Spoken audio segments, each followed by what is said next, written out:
YS Jaganmohan Reddy Pulivendula MLA. అయితే వాళ్ళ పార్టీకి సంబంధించిన ఎమ్మెల్సీలు కావచ్చు, ఎంపీలు కావచ్చు, అందరితో కలిసి రేపు ఢిల్లీలో నిరసన తెలుపుతాను అని చెప్పేసి అంటున్నారు. అయితే గడిచిన 45 రోజుల్లో ఇప్పటిదాకా ఎక్కడా చూడనటువంటి యొక్క దాడులు జరిగాయని చెప్పి వీటిపైన ఢిల్లీలో ధర్నా. అయితే దీనిపైన మనతో పాటు సీనియర్ జర్నలిస్ట్ సత్యమూర్తి గారు ఉన్నారు. వారిని అడిగి తెలుసు. సార్ నమస్తే. నమస్కారం అండి. సార్, ఈ 45 రోజుల్లో ప్రపంచంలో ఎక్కడా జరిగినటువంటి దాడులు జరిగాయని, ఆ దాడులకి నిజంగా ప్రజలందరూ కూడా భయభ్రాంతులు అవుతున్నారని, శాంతి భద్రతలు లోపించాయని చెప్పేసి జగన్ రేపు ధర్నా చేయబోతున్నాడు ఢిల్లీలో. నిజంగా ఒక ఫోటో గ్యాలరీ కూడా ఏదో పెడతానని చెప్పేసి అంటున్నారు. సో నిజంగా దీన్ని ఎలా చూడాలంటారు? సో జగన్ వేస్తున్న వ్యూహం ఎటువంటిది? దీన్ని ఎలా చూడాలంటారు? జగన్మోహన్ రెడ్డి అబద్ధాలు చెప్పటంలో దిట్ట. నోరు తెరిస్తే అబద్ధం తప్ప, నిజం చెబితే ఆయన తల 1000 ఒక్కలు అయిపోతుందన్న శాపం ఉన్నట్టుగా ప్రవర్తిస్తుంటాడు జగన్మోహన్ రెడ్డి. ఇప్పుడు 5 సంవత్సరాల నిర్బంధం తర్వాత ఆంధ్రప్రదేశ్ శ్వాస పీల్చుకుంటున్నది. ఆంధ్రప్రదేశ్ ప్రజలు స్వేచ్ఛగా బతుకుతున్నారు. ఇవాళే అసెంబ్లీలో ఈ ల్యాండ్ గ్రాబింగ్ చట్టం, అంటే జగన్మోహన్ రెడ్డి తెచ్చిన ల్యాండ్ గ్రాబింగ్ చట్టం, అంటే దానికి పేరు ల్యాండ్ టైటిలింగ్ యాక్ట్, అది వాస్తవంగా భూ ఆక్రమణ చట్టం, అంటే ఆయన ఆక్రమించుకుంటాడు. అటువంటి చట్టాన్ని రద్దు చేశారు అసెంబ్లీలో. అంటే ప్రైవేటు ఆస్తుల్ని కూడా దోచుకునే వ్యూహం పన్నిన జగన్మోహన్ రెడ్డి ఇప్పుడు వచ్చి ఆంధ్ర రాష్ట్ర ప్రజలకి అన్యాయం జరుగుతుందని ఎక్కడన్నా భయభ్రాంతులకు గురవుతున్నారా? ఒక్కసారి వెళ్ళి చూసిరాపో. ఇంత ఎందుకు జగన్ గారు? ఈ జగన్మోహన్ రెడ్డిని వెళ్ళి ఈ బూతుల కొడాలి నానిని, ఈ బూతులు తప్ప వేరే సబ్జెక్టు తెలియని అంబటి రాంబాబుని, అసలు అసత్యాలతో చెప్పటం తప్ప వేరే విషయాలు తెలియని పేరుని నానిని, ఆ మంత్రిగా చేసిన ఆ రోజాని, వీళ్ళని అడిగి రమ్మనండి వెళ్ళి. మీరు ఇన్ని బూతులు తిట్టారు కదా, మీ మీద ఏమన్నా దాడులు జరిగినాయా? మీ మీద ఏమన్నా పోలీస్ కేసులు అయినాయా? మీరు అసలు నిండు అసెంబ్లీలో ఆ మహిళల్ని అవమానం చేశారు కదా, మీ మీద ఏమన్నా తెలుగుదేశం వాళ్ళు ప్రతీకారం తీర్చుకున్నారా అని అడిగి రమ్మనండి.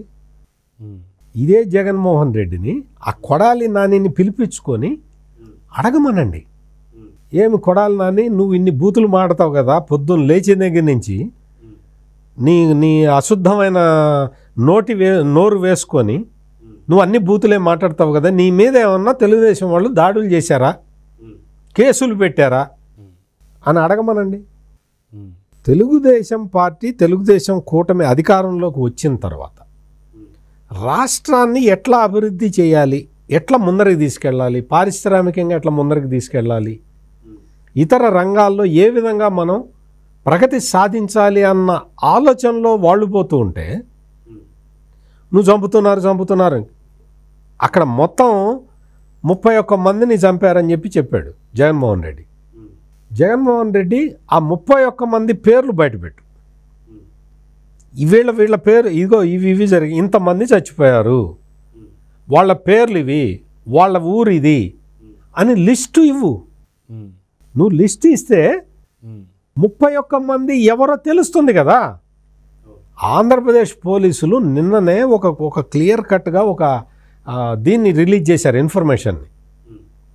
కూటమి ప్రభుత్వం అధికారంలోకి వచ్చిన తర్వాత రాజకీయ కారణాలతో జరిగిన హత్యలు 4. ఈ 4 హత్యల్లో ఈ వైసీపీ గూండాలు, వైసీపీ రౌడీ మోకలు, ఈ వైసీపీ యాంటీ సోషల్ ఎలిమెంట్స్ చంపిన తెలుగుదేశం వాళ్ళు 3, ఒక్కడు వైసీపీ. అంటే 3 తెలుగుదేశం కార్యకర్తల్ని తెలుగుదేశం పార్టీ అధికారంలోకి వచ్చిన తర్వాత కూడా పొట్టన పెట్టుకున్న ఈ దుర్మార్గుడు ఈ రోజున వచ్చి ఢిల్లీలో నేను ధర్నా చేస్తా, ఢిల్లీలో కాదు అమెరికా వెళ్ళి ధర్నా చేయి. ఎవరి సంగతి ఎవరికి తెలియదు. దారుణంగా వినుకొండలో 2 రౌడీ షీటర్లు కొట్టుకొని చచ్చిపోతే ఆ రౌడీ షీటర్లు 2 కూడా ఈ జగన్మోహన్ రెడ్డి మనుషులే. ఒకే పార్టీకి సంబంధించిన 2 కొట్టుకొని చచ్చిపోతే ఒకడు ఇంకొకటి నరికాడు. ఈ జగన్మోహన్ రెడ్డి వెళ్ళి అక్కడికి వెళ్ళి నీకు పథకాలు వస్తున్నాయా, నువ్వు అనవసరంగా ఓటేసావు, నువ్వు వాళ్ళకు ఓటేసావు, వాళ్ళకి 164 సీట్లు వచ్చినాయి. చచ్చిపోయిన ఇంటికి వెళ్ళి మాట్లాడే మాటలు ఇవా నీ రాజకీయం? నీ మొత్తం పొద్దున్న లేస్తే రాజకీయం రాజకీయం రాజకీయం, మళ్ళీ పదవిలోకి రావాలి, మళ్ళీ సంపాదించుకోవాలి. ఏం సంపాదించుకుంటావు? లక్షల కోట్ల రూపాయలు సంపాదించుకున్నావు కదా, ఇంకా ఎందుకు పీడిస్తావు ఆంధ్రప్రదేశ్ని? ఇంకా ఎందుకు? నీకు ఏం కావాలి? ఇంకా ఏం కావాలి? లక్షల కోట్ల రూపాయలు ఇసుక, మద్యం, పబ్లిక్ స్థలాలు కూడా ఆక్యుపై చేసే నువ్వు సాహసానికి ఒడిగట్టావు. ఇప్పుడు ప్రతి శనివారం ముఖ్యమంత్రి చంద్రబాబు నాయుడు తెలుగుదేశం పార్టీ ఆఫీస్కి వెళ్ళి ప్రజల దగ్గర నుంచి వినతి పత్రాలు స్వీకరిస్తుంటే ఆ వినతి పత్రాల్లో 95% వినతి పత్రాలు వేటి మీద వస్తున్నాయో తెలుసా జగన్ గారు మీకు? వైసీపీ దుర్మార్గులు వచ్చి మా స్థలం ఆక్యుపై చేశారు, మా ఆస్తి కొట్టేశారు, మా ఇల్లు ఆక్యుపై చేశారు, మాకు నీడ లేకుండా చేశారు అన్న కంప్లైంట్లే ఎక్కువ వస్తున్నాయి. అంటే ఎంత దుర్మార్గులు ఈ వైసీపీ వాళ్ళు, ఎంత దుర్మార్గంగా ప్రజల్ని కొల్లగొట్టారనేది ఈ చంద్రబాబు నాయుడికి అందుతున్న ఫిర్యాదులు చూస్తే అర్థమవుతుంది. ఇప్పుడు వచ్చి రాష్ట్రంలో శాంతి భద్రతలు లేవా? వచ్చి చూడు. శాంతి భద్రతలు లేవు అని నువ్వు చెప్తున్నావు కదా. నిన్న నువ్వు అమరావతిలో అసెంబ్లీ దగ్గర ఒక పోలీస్ అధికారిని పేరు పెట్టి మధుసూదన్ రావు నీ అంతు తేలుస్తా అని చెప్పి జగన్మోహన్ రెడ్డి హెచ్చరించాడు. అసలు ఆయన పేరు అది కాదులే, వదిలేయండి. అంటే మామూలుగా ఆయన పేరు వేరే ఉన్నది. ఇతనికి తెలియదు కదా, ఇతనికి అసలు ఆ కాన్సన్ట్రేషనే లేదు కదా, అందుకని పేరే తప్పు చెప్పాడు. అక్కడ ఉన్న ఎస్ఐ పేరు అది కాదు, కానీ ఈయన ఏదో ఉత్సాహంలో పెద్ద చెప్పాడు.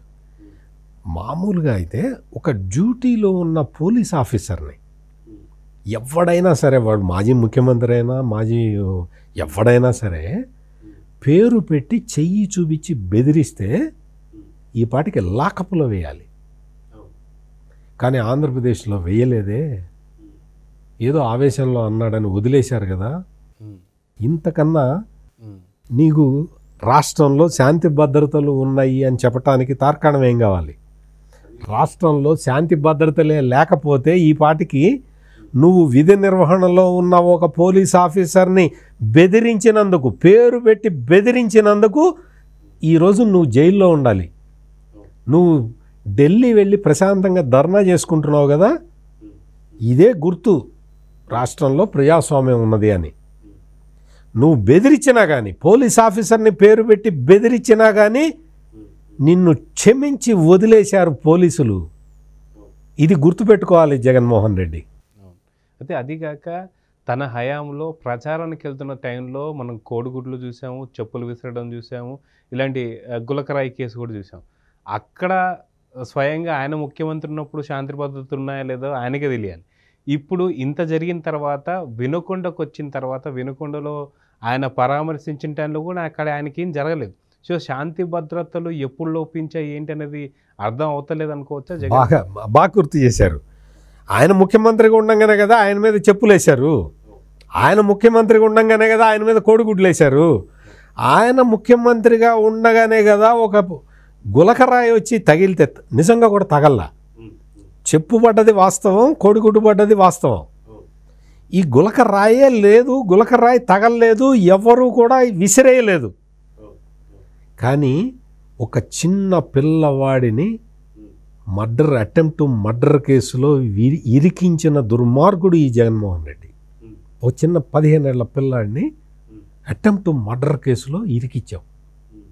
ఇరికిచ్చి నువ్వు అతన్ని జైల్లో పడేసి, నీకు అసలు గులకరాయి లేదు, తగలలేదు, నీకు తగిలినట్టు గుర్తులేదు, ఆ మొత్తం ఆ బ్యాండేజ్ తీయంగానే అసలు కనీసం మార్కు కూడా మచ్చ కూడా లేదే నీకు. నువ్వు ఇంత కర్కశంగా, ఇంత నిర్దయగా ఒక చిన్న పిల్లాడిని అటెంప్ట్ మర్డర్ కేసు పెట్టి ఇరికిచ్చి వేధించావే. నీ సమయంలో లా అండ్ ఆర్డర్ ఉందా, ఇప్పుడు లా అండ్ ఆర్డర్ ఉందా? ఇప్పుడు నేను అదే చెప్తున్నది. పోలీస్ ఆఫీసర్ని పేరు పెట్టి బెదిరించినా కానీ జగన్మోహన్ రెడ్డి ఇంకా ఇప్పుడు ఢిల్లీ విమానం ఎక్కి వెళ్ళి ఢిల్లీలో స్వేచ్ఛగా ధర్నా చేసుకుంటున్నాడంటే రాష్ట్రంలో శాంతి భద్రతలు ఉన్నట్టు. ఇదే ప్లేస్లో అంటే చంద్రబాబు నాయుడు ఏంటంటే చట్టబద్ధం బాగా వెళ్ళే మనిషి, ఫోన్లే ఏదో అని వదిలేసే మనిషి. ఇదే చంద్రబాబు నాయుడు కనుక కరెక్ట్గా పోలీస్ ఆఫీసర్ని బెదిరిస్తాడా, అతను తీసుకెళ్ళి లాకప్లో పడేయండి 2 నిమిషాల్లో జగన్ జైల్లో ఉండేవాడు, తాడేపల్లి పోలీస్ స్టేషన్లో జైల్లో ఉండేవాడు. అది చెయ్యలేదు అంటేనే ప్రజాస్వామ్యం ఆంధ్రప్రదేశ్లో ఉన్నట్టు లెక్క. జగన్మోహన్ రెడ్డి ఢిల్లీ వెళ్ళి ఫోటో ఎగ్జిబిషన్ పెడతాట. ఏం పెడతావు? ఏం ఫోటోలు పెడతావు? పెట్టు, డాక్టర్ సుధాకర్ ఫోటో పెట్టు. పెడరెక్కలు విరిచి కట్టి చంపేసిన సుధాకర్ ఫోటో పెట్టు. ఒక దళితుణ్ణి చంపేసి డోర్ డెలివరీ చేసిన నీ ఎమ్మెల్సీ అనంతబాబు ఫోటో పెట్టు. ఇట్లా చెప్పుకుంటూ పోతే కొన్ని లక్షల ఫోటోలు. అమర్నాథ్ గౌడ్ అనే ఒక చిన్న పిల్లాన్ని సజీవ దహనం చేశారు కిరాతకులు, వైసీపీ కిరాతక మూకలు. ఆ కిరాతక మూకల ఫోటో పెట్టు. అది నువ్వు పెట్టాల్సింది, నీ ఫోటో ఎగ్జిబిషన్లో పెట్టాల్సింది. ఆ రేపల్ల కిరాతక మూకలు, అమ్మాయిని రేప్ చేసిన వాళ్ళు, దళితుడిని డోర్ డెలివరీ చేసిన వాళ్ళు, సుధాకర్ని చంపిన వాళ్ళు, వీళ్ళ ఫోటోలు పెట్టాలి. ఫోటోల ఎగ్జిబిషన్ పెట్టాలంటే వాళ్ళ ఫోటోలు పెట్టాలి. అంతెందుకు, కడప ఎంపీ అవినాష్ రెడ్డి ఫోటో పెట్టాలి. బాబాయిని చంపిన కేసులో నిందితుడు కదా, ఎక్యూజ్ నెంబర్ 8. అందుకని బాబాయిని గౌరవప్రదంగా చంపిన మా కడప ఎంపీ అని ఫోటో పెట్టు. ఇటువంటి ఫోటోలు పెట్టి ఎగ్జిబిషన్ పెట్టుకో. నువ్వు పెట్టకపోతే తెలుగుదేశం వాళ్ళు పెడతారు. అందుకని జగన్మోహన్ రెడ్డి చేస్తున్న ఈ నాటకాన్ని మొత్తం ప్రజలందరూ గమనిస్తూనే ఉన్నారు. రేపొద్దున ఈయన ఢిల్లీలో ధర్నా చేస్తే ఏం చేస్తాడంటే, కొన్ని ఛానల్స్ ఉన్నాయి, నేషనల్ మీడియా ఛానల్స్ ఉన్నాయి, ఈయనతోటి టచ్లో ఉండి, ఈయన అధికారంలో ఉన్నప్పుడు కోట్లాది రూపాయలు దోచిపెట్టాడు. సాక్షికి అంతా దోచిపెట్టాడు అడ్వర్టైజ్మెంట్ల రూపంలో. అట్లా కొన్ని ఇంగ్లీష్ ఛానల్స్కి దోచిపెట్టాడు. అట్లా ఒక 2 ఛానల్స్ ఉన్నాయి. మనం సభ్యత గలవాళ్ళం కాబట్టి ఛానల్స్ పేర్లు వద్దు, కానీ ఈ దోచుకున్న ఛానళ్ళు మనకి సహాయం చేస్తాయి, మనకి ప్రచారం చేసి పెడతాయి అని క్యాలిక్యులేట్ చేసుకొని జగన్మోహన్ రెడ్డి ఢిల్లీ వెళ్ళి ధర్నా చేస్తున్నాడు. ఇప్పుడు ఇదే అమరావతిలోనో లేకపోతే విజయవాడలోనో గుంటూరులోనో ధర్నా చేశారనుకో, సాక్షిలో వెయ్యాలి. సాక్షిలో రోజు అదే వేస్తున్నా ఎవడు చదవట్లేదు కదా. అందుకని ఢిల్లీకి వెళ్ళి, ఢిల్లీ స్థాయికి వెళ్ళి మనం మనకున్న నేషనల్ ఛానల్స్, జగన్మోహన్ రెడ్డి దగ్గర లక్షల కోట్ల రూపాయల డబ్బులు ఉన్నాయి కదా జగన్ గారు, అవన్నీ ఏం చేసుకుంటాడు? వీటికే అన్ని నేషనల్ మీడియా ఛానల్స్కి వాటికి వదులుతాడు డబ్బులు, ప్రచారం చేసుకుంటాడు. నువ్వు ప్రచారం చేసుకో, ఏదన్నా చేసుకో. ఆంధ్రప్రదేశ్ ప్రజలు మాత్రం సుఖంగా ఉన్నారనేది వాస్తవం. అభివృద్ధి పదంలో ఆంధ్రప్రదేశ్ దూసుకుపోతుందనేది వాస్తవం. ఆంధ్రప్రదేశ్లో మొత్తం ఆంధ్రప్రదేశ్ వదిలిపెట్టి వెళ్ళిపోయిన యువత అంతా కూడా నువ్వు ఓడిపోయావని తెలిసిన దగ్గర నుంచి మొత్తం అందరూ రాష్ట్రానికి వస్తున్నారనేది మాత్రం వాస్తవం. ఇన్ని వాస్తవాల మధ్య జగన్మోహన్ రెడ్డి చెప్పే అవాస్తవాలకి ఎక్కడ విశ్వసనీయత ఉండదు. అయితే మొత్తానికి ఈ ఫోటో ప్రదర్శన కావచ్చు, లేదంటే ఢిల్లీలో నిరసన కావచ్చు, ఈ 2 చేస్తుంది ఓన్లీ రాష్ట్రపతి పాలన కోసం అని చెప్పేసి అని మాట్లాడుతున్నారు. నిజంగా ఆయన మాటలు నమ్మి రాష్ట్రపతి పాలన వచ్చే అవకాశం ఉందంటారా ఈ 45 రోజుల్లోనే ఈ జరిగినటువంటి దాడుల గురించి? మీరు జగన్మోహన్ రెడ్డిని పక్కకి పిలిచి, జగన్మోహన్ రెడ్డి రాష్ట్రపతి పాలన అంటే ఏమిటి అని అడగండి. ఆయన కనుక కరెక్ట్ సమాధానం చెబితే ఇంక మీరు ఏది అడిగితే అది చేసి పెడతా. అసలు రాష్ట్రపతి పాలన అంటే ఏంటో ఈ జగన్మోహన్ రెడ్డికి తెలీదు, రాష్ట్రపతి పాలన ఎప్పుడు విధిస్తారు, ఎందుకు విధిస్తారు అనే విషయాలను ఈ జగన్మోహన్ రెడ్డికి స్పీచ్లు రాసిచ్చే ఆయనకి తెలియదు. రాష్ట్రంలో ఇద్దరు రౌడీలు కొట్టుకొని ఒక రౌడీ ఇంకొక రౌడీని చేతులు నరికి చంపేస్తే రాష్ట్రపతి పాలన విధించేటైతే జగన్మోహన్ రెడ్డి సమయంలో జగన్మోహన్ రెడ్డి 5 సంవత్సరాల కాలంలో 1,00,000 సార్లు రాష్ట్రపతి పాలన పెట్టి ఉండాలి. అంటే రాష్ట్రపతి పాలన ఎందుకు పెడతారో తెలియదు, ఎప్పుడు పెడతారో తెలియదు, దానికి ఎట్లా ఉండాలి. అసలు రాష్ట్రంలో లా అండ్ ఆర్డర్ సబ్జెక్టు రాష్ట్రానికి సంబంధించింది. రాష్ట్రం ఎట్లా డీల్ చేస్తుంది, ఎక్కడ విఫలం అవుతుంది అనేది వాళ్ళందరూ చూసుకుంటారు, చూసుకొని చర్యలు తీసుకుంటారు. నీకు అసలు రాష్ట్రపతి పాలన అంటే ఏంటో తెలియదు, అది ఎప్పుడు పెడతారో తెలియదు. గవర్నమెంట్ కొత్త ప్రభుత్వం ఏర్పాటై 30 రోజులు కాలేదు, అప్పుడే వచ్చేసి నువ్వు రాష్ట్రపతి పాలన పెట్టు అంటే రాష్ట్రపతి పాలన పెట్టేస్తారా? ఎందుకు పెట్టాలి? ఏమైంది రాష్ట్రంలో? ఏమైంది అసలు రాష్ట్రంలో? ఏం జరుగుతున్నది? ఒక్కటి మాత్రం జరిగింది. వినుకొండలో ఒక రౌడీ షీటర్ ఇంకో రౌడీ షీటర్ని నరికి చంపాడు. ఈ రౌడీ షీటర్ నీవాడే, ఆ రౌడీ షీటరు నీవాడే. దీనికి రాష్ట్రపతి పాలన పెట్టాలి. జగన్మోహన్ రెడ్డి కనీసం రాష్ట్రపతి పాలన ఏంటి అనేది తెలుసుకొని మాట్లాడితే కొంతవరకు బాగుంటుంది.